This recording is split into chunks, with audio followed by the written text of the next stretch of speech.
Time travel. This concept is always met with great contempt, and for good reason. Typically speaking, it isn't always handled the best whenever it's implemented, which normally leads to breaks within the continuity. Even so, if I'm correct in my analysis, Boruto might be able to pull it off in a way that would elevate the material instead. You see, while it might not seem to be the case, I believe that Boruto has been messing with the timeline, whether he knows it or not.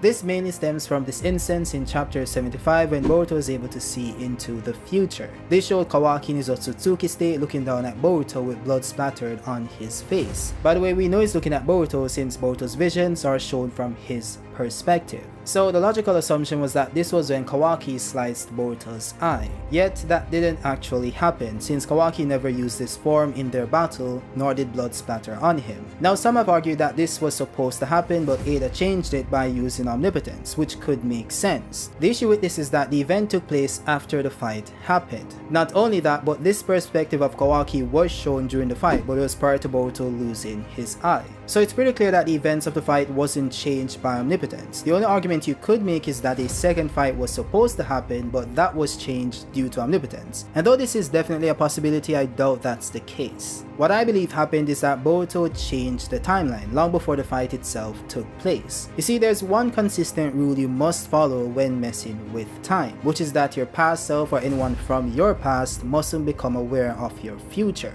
That's because any minor change or deviation from what was supposed to happen can affect what is to happen. In this case, the person who holds the knowledge of the future while existing in the past is Boruto himself. So anything Boruto does with that information can then affect the original outcome. In fact, Boruto doesn't need to actively do anything. Just by having the knowledge of these events taking place can affect the decisions he makes down the line. So in theory, Boruto could inadvertently change the timeline by simply waking up too early, taking a different route home, or just by stopping to think about something he shouldn't know about. So suffice to say that the events that took place after Boruto saw those visions is likely what led to the change in the future timeline. By the way, you remember when I said that these visions Boruto saw were from his perspective? Well, that's not actually the case, or that wasn't the case initially. You see, we already knew that Momoshiki couldn't see his own future since he stated as much. Yet, at the same time, we excused our initial conclusion that Boruto saw his own future because it's possible that he was able to just tap into Momoshiki's vision, which made perfect sense at the time. Though if you look at it with a bit more clarity, it doesn't actually line up. In fact, the only way this would make sense is if Boruto saw Momoshiki's memories of the future he saw initially. Instead, what actually happened, which was pretty clear, is that Boruto activated Momoshiki's Byakugan and peered into the future himself. In fact, Momoshiki outright confirms this when he said, "Even if in fragments, it seems you were able to see the same tableau that I did." This means that Boruto himself saw the future, or a possible future, the same possible future Momoshiki himself saw. The only difference is that Boruto didn't see his own future. The future he saw was that of Kawaki's. You see, this all goes back to the point of Momoshiki not being able to see his own future, which likely means that this is a limitation of the ability itself. Now you could say that Boruto just magically doesn't have this limitation for whatever reason, but it might also be the case that he does, and the visions he saw wasn't his. To understand what I mean by this, let's go back to chapter 75 when Boruto initially had these visions. First one we saw was that of someone looking at the Okage monument. Then to the left of that, we had some random Jonins having a conversation. One of them asked if they found him, then later states that he couldn't have gotten that far as yet, and then later said that they shouldn't let him escape. Now this panel might seem inconsequential since these are just random Jonins, but trust me when I say that it's actually the most consequential one of all the panels shown. You see, everyone thought that this was Boruto's future vision being relayed to him, mostly because all of these events ended up playing out in the end.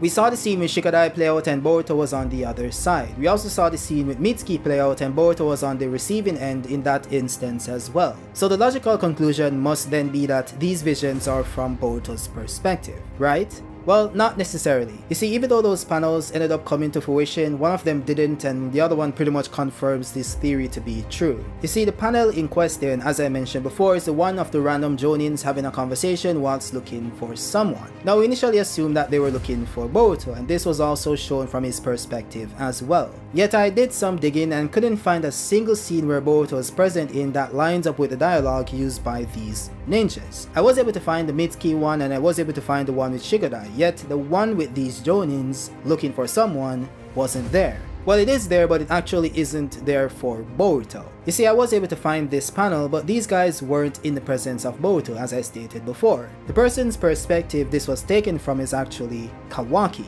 We saw this in chapter 79 when Kawaki ran out of chakra, which prevented him from maintaining his shrunken state. That is when he saw those random Jonins having the conversation Boruto envisioned in chapter 75. This simply means that the future Boruto saw wasn't his own, but Kawaki's. By the way, this makes perfect sense since Kawaki was sitting next to Boruto when the ability was triggered, which means that he likely tapped into Kawaki's future similar to what Momoshiki did to Boruto. Now, I know this might sound crazy and you guys are probably clicking off the video by now, but hear me out because it ties back into my theory that the timeline was indeed altered. Now, to understand what I mean by this, we first need to understand that there are three separate timelines at play here. The original timeline Momoshiki saw where Boruto lost everything and he was able to gain control of his body. Then we have the second timeline where Boruto didn't lose everything, mainly due to Sarada sending Sasuke to protect him, which is the current timeline. And then we have the third timeline, which is what Boruto saw in chapter 75, where it depicted Kawaki standing above someone with blood splattered on his face. In this timeline that was supposed to take place, Kawaki actually succeeded in killing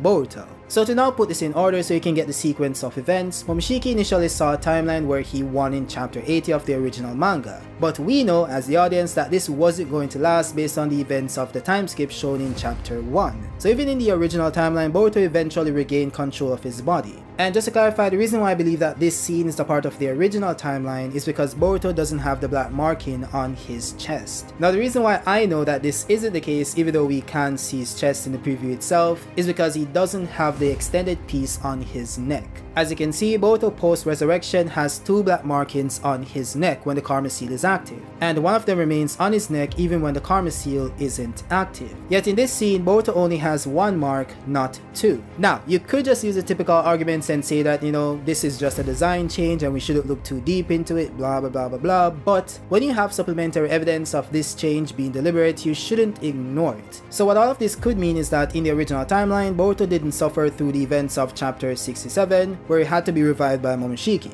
which could then mean that in the original timeline, Boruto was able to suppress Momoshiki after the fight with Cold. He then went on to lose everything in chapter 80 but regained it later on, thus him not having the karma mark on his neck.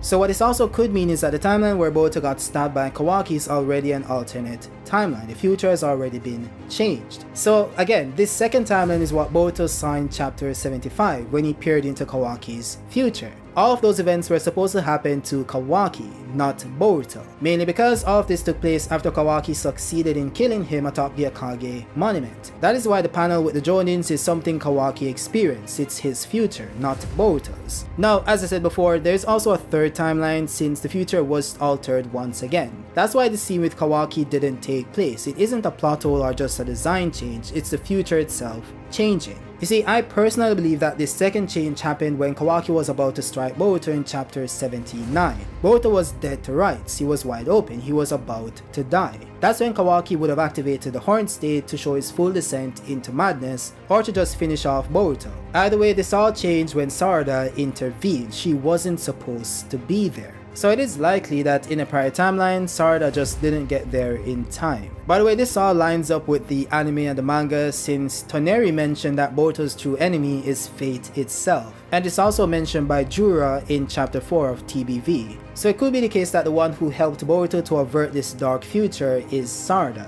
the one who conveniently shows up whenever shit hits the fan, as seen atop the Akage monument or when she asked Sasuke to save him. It actually might be the case that those theories about Sarada having the power to change fate itself is indeed true, or it could also be the case that she can manipulate time. This would make perfect sense since her Mangekyo took the form of the sun, which typically represents time itself. By the way, this all goes back to chapter 1 where Boruto said, "I guess this was the only possible outcome." This implies that Boruto tried to prevent this from happening, but it happened anyway, which means that Boruto later becomes aware of this fate as well. It also ties into Boruto knowing about the true horrors of the Ten Tails and the dark future he's trying to prevent. It all goes back to Boruto's enemy or main villain being fate itself. With that said, it could just be that Boruto Boruto can see the future of everyone, as in like it doesn't have to be from his purview, he just sees things that's happening in the vicinity. So it could explain why he was able to see the thing with Kawaki even though he wasn't there for it. But again, that's stretching the ability beyond what was explained, but it could be the case, okay? So what do you guys think? Do you think it makes sense? Do you think Boruto is changing the future by making incremental decisions that didn't happen in the original timeline, that's changing the outcome of the timeline to match a different timeline or different multiple timelines, whatever? This could get convoluted pretty quickly, which is why time travel is always pretty scary to tap into when writing a story. Hey guys, it's Future Kidamaki here. As you guys have probably realized by now, this is a re-upload, of course. And the reason for that is because I haven't gotten the chance to create any new content. Right now we're dealing with a category 5 hurricane, which is insane. So we've been doing a lot of preparations and it's gonna come in tomorrow, so there's probably gonna be a power outage for a little while. So I'll see you guys maybe next week. Maybe by then we'll have like the power ready and, you know, we can go back to making videos. Of course, I don't think it's gonna be anything crazy, but of course, infrastructure, anytime that happens, you know, the power is gonna go out, so you just have to prepare for it. So that said, that's the update. I'll see you guys on the next one. Peace out.